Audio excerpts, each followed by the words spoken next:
In the building that I used to live in, several people have allegedly taken their own lives. The amount of times that my sheets would be pulled off of my body in my bed, forks thrown at me, papers flying. And it ain't just the ghosts you gotta be scared of, it's the people alive too. This woman used to stand outside my— It is literally true that Hollywood is the devil's playground. Where do I even begin? Several people are some of my experiences, so here you guys go. I literally lived in Hollywood for 2 years and all this random shit happened to me. When people say Hollywood is haunted, they are not joking. The amount of paranormal experiences that I experienced living there. One time I was in an Uber, it was late as fuck at night, maybe like 1 or 2 in the morning. We are on a hill, okay? We're at a stop sign on a hill. There is nowhere for anybody to come from. And out of nowhere, someone starts banging on the window, help me, help me, help me. Literally screaming. Scares the fuck out of me in my Uber and we look at each other. See, he's better than me because he got out the car. I rolled my window down. Tell me why there was nobody there.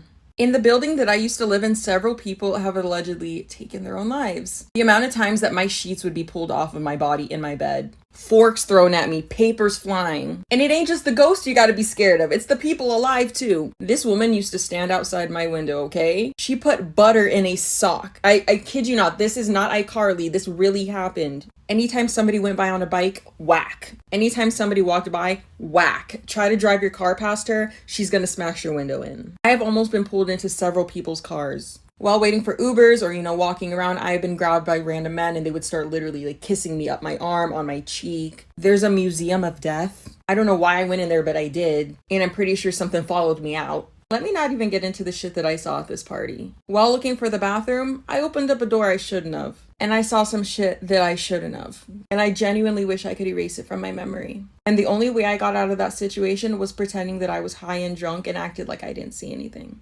The things that I was offered in exchange for money and fame. I'm sure some of y'all hear about, the satanic shit that happens out in Hollywood allegedly. And some of y'all probably think, oh, it's probably just like a joke or like a rumor. People that you wouldn't even expect to be involved in that stuff are involved. The amount of times that I would witness literal children in adult spaces, lifestyle that you see a lot of these IG models and Instagram famous people living. You think all these girls are funding these expensive lifestyles with brand deals? With a little Taco Bell sponsor? That ain't their only sponsor. I don't understand why all these movies try to make Hollywood look like this glamorous place. There's over 50,000 homeless people in Los Angeles. And that's probably not counting everybody. I got DM'd by somebody that I guess you can consider a celebrity. When I got there, I wasn't the only girl there. And the first thing that I was told by one of the other women, oh, is it your first time too? The second those words left her mouth, I left. I don't even want to know what that meant. I was told that it was just going to be us, so I don't know what I was about to get into, but I'm glad I left. I'm running out of time, but I have a ton more stories. Y'all want them? It is literally true that Hollywood is the devil's playground, and I lived in Hollywood, so I can say that. I lived on the Strip, like Hollywood Boulevard. I don't know why nobody told me not to move there, but I did, which was a very big mistake. I cannot tell you how many times I saw and heard of people dying around me, and it's crazy because I'm not somebody who's ever experienced that in my life. But in the building that I lived, someone jumped off the balcony of my floor and committed, Someone also on my floor, and his body was left to rot for months, probably like 8 months since before I had moved in, which is insane. And I have proof of this, and I'll actually do a story time another day because I was like a little investigator, and I found this out myself. I don't think anyone else knew, but I 100% knew. Someone from my building was throwing glass objects from the 3rd floor into the courtyard. I walked out my house at 9 o'clock in the morning, and I saw someone shooting up into their veins. I would see people screaming and shouting and crying, laying on the floor begging for help, and nobody would help them. The energy and vibes were so bad in that apartment that I literally broke my lease, and I paid $3,000 just to get out of there. The more you know. In the building that I used to live in, several people have allegedly taken their own lives. The amount of times that my sheets would be pulled off of my body in my bed, forks thrown at me, papers flying. And it ain't just the ghosts you gotta be scared of, it's the people alive too. This woman used to stand outside my window, okay? She put butter in a sock. I kid you not, this is not iCarly. Oh my god, I need to get comfortable for this. Okay, I'm tagging Simply Nessa because I have to know which apartment building it was. because there's 3 that come to mind. If you haven't seen any of her videos of why Hollywood is evil, I highly recommend that you do, because her stories and experiences are crazy, but to me, it's nothing shocking. I worked out of Hollywood for 9 years, like almost in the heart of Hollywood for 9 years, at an old, like, Hollywood acting school. We had the bungalows of Charlie Chaplin on this property. So we had a lot of weird stuff happen inside that school and in the dormitories of that school. Okay, but to preface, this is also another question for you, Simply Nessa. I have a feeling that you have abilities. I have a feeling that you have been experiencing things all your life. And by moving to Hollywood, they came into full view on speed, as if you're in an Eli Roth film. Okay, but those apartment buildings, let's get into it. I have a guess. Could one of them be located off of the corner of Hollywood and Highland? Because several years ago, I did a paranormal investigation in that building, in an apartment that 5 actors were renting, and they were experiencing some crazy activity. Now, upon my due diligence, I found out that the location of where those apartments were built actually had a funeral home that once stood there that used to cater to the wakes and funerals of old silent film stars of Hollywood. So there was this weird connection with that and the actors that were living in that apartment. My second guess is another apartment building that I used to frequently pass by every morning on my way to work. And this place always had some sort of weird chaos in front of it almost every morning. It involved like a fire truck, an ambulance, and unfortunately at times like a body bag. And this apartment building is notorious for having a nickname, and for the sake of TikTok, they're known as the unalived apartments. And there are these right here. They're called the Duet. And they were built, I want to say, in the late 30s, early 40s. And ever since its opening, they've had a lot of people unalive themselves here. Predominantly old, up and coming actors and actresses.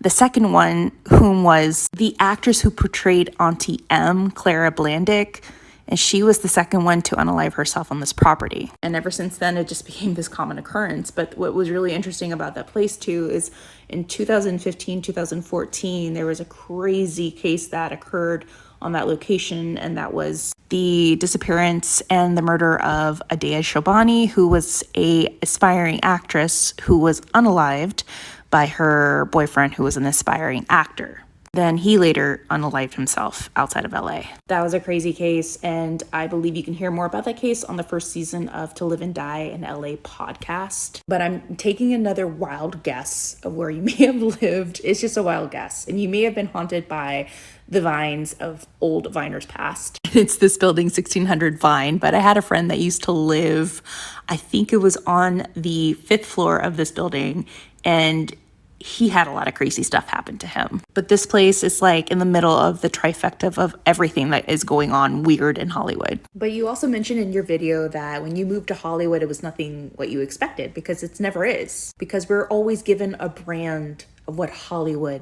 is supposed to be through the lenses of film and television, and specifically the lenses of the Oscars. Every year, trying to get the hell out of Hollywood during the Oscars was a pain, because it was, I want to say, close to 48, 72 hours of chaos.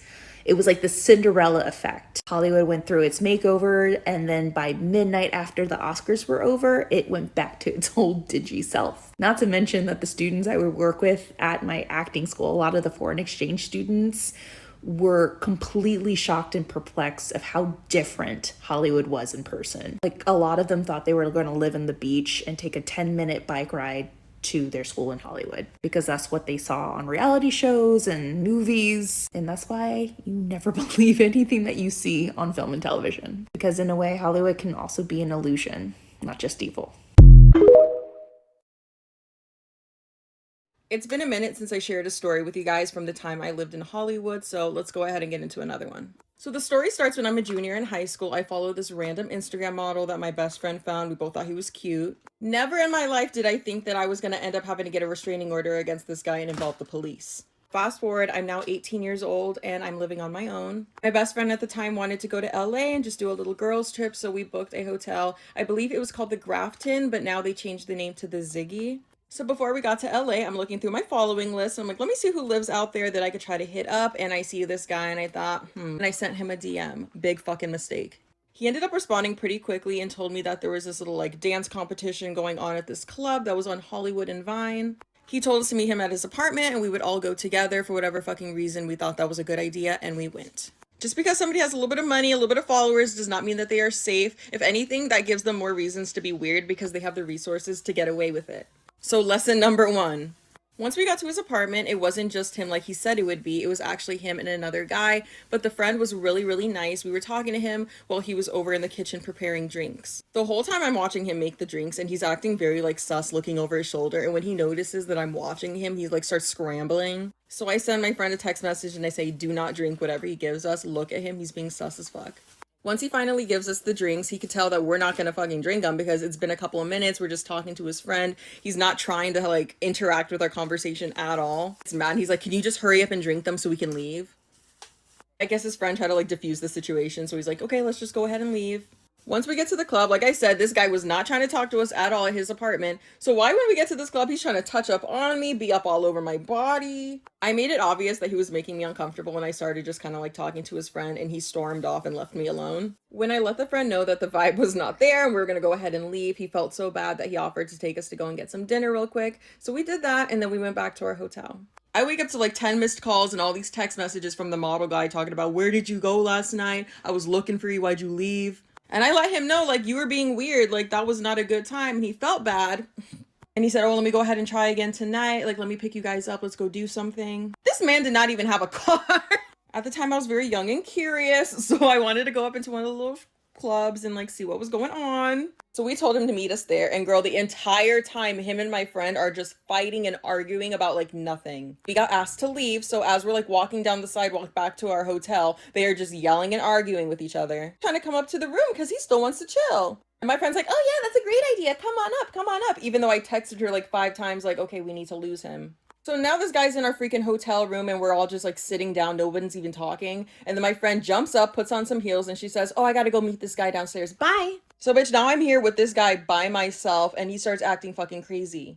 I can't get too graphic here on TikTok, but let's just say that I was literally running around in circles trying to get away from this guy for a very certain reason. Like girl, at one fucking point, this guy bites me, bitch.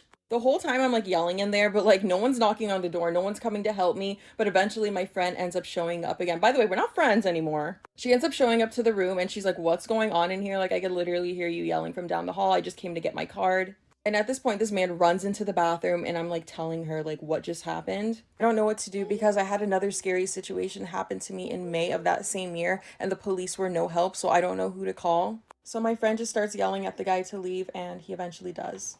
Fast forward to the end of summer, my social medias were growing pretty good, so I wanted to move to LA and possibly connect with other influencers. Obviously, I didn't forget the whole situation that happened to me a couple months before, but I didn't want it to hold me back from trying something different. After only a couple of weeks of living there, this guy starts messaging me from other accounts that he made because I had his main one blocked, talking about we didn't leave things off on the right foot, like let's try again. So I just keep blocking. And it's like one day I just started seeing him everywhere I was going, whether it was the Galleria Mall, just walking down Hollywood Boulevard, going to the Beverly Center. I kept seeing him everywhere. So one day I'm hanging out with my girl Kelly Sweet and we're driving around. We're maybe one street over from my apartment. And who do we see on the corner, bitch, with a fucking camcorder pointed straight up at the buildings? When I say this man was showing up everywhere, like girl, there's no reason he should be at the wig store that I'm shopping at. The wig store. So I decided, you know what, fuck it. The police didn't help me that one time, but let's try again. And I filed for a restraining order. And by the grace of God, girl, I actually got it. Because this guy knew where I lived, they recommended that I move to a different apartment building. So I did just that. So now at this point, I'm living in Glendale. It did not matter that I moved. This man was still showing up to places that I was at. He did not care that I had a restraining order against him. And girl, the paranoia and just like not feeling safe was starting to really fuck with my mental health. So I had a roommate at the time because I did not feel safe living by myself anymore. Girl, and it did not help that I had an influencer break into my apartment. Do I ever get a fucking break? I had a whole other influencer break into my apartment building and just do all this crazy shit. So like just all of this stacking up. So bitch, I took the hint and I left LA. I left California. I said, this is clearly not the place for me to be because all this crazy shit keeps happening. Like, girl, I have so much that I have not shared online. And once I moved back to Arizona, all the harassing calls, all the weird shit, it stopped. So that was the time that I got stalked by a fucking Instagram model. Like, this guy was always posting girls on his story, like, always had someone on his arm. Like, why are you stalking me?